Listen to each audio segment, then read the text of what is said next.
Idol, paano maging magaling na coach or professional sa trabaho? Okay, ganito yan.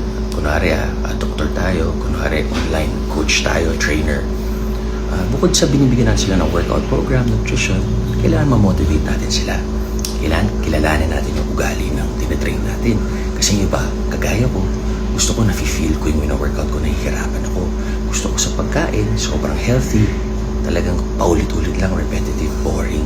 Yung iba gusto ng workouts, fun. Yung iba gusto yung pagkain, nakakain ng pizza, ng ice cream. So, kilalanin natin sila. Huwag natin silang baka ma-turn off sila, hindi kayo i-renew. Tapos pag-usapan sa budget nyo, syempre pag-usapan nyo, huwag ka pumayag na know your worth. Tapos since pumayag naman sila sa pinag-usapan nyo, talagang do your best para ma-achieve ng client mo yung goal niya. Ganoon din sa doktor. Syempre, sales to ka para operahan ka. After nun, kailangan i-guide ka niya para sa therapy. Tama kayo? Mali kami. Tama kayo? Mali kami. We're not your doctors. Do what works for you. Happy, healthy.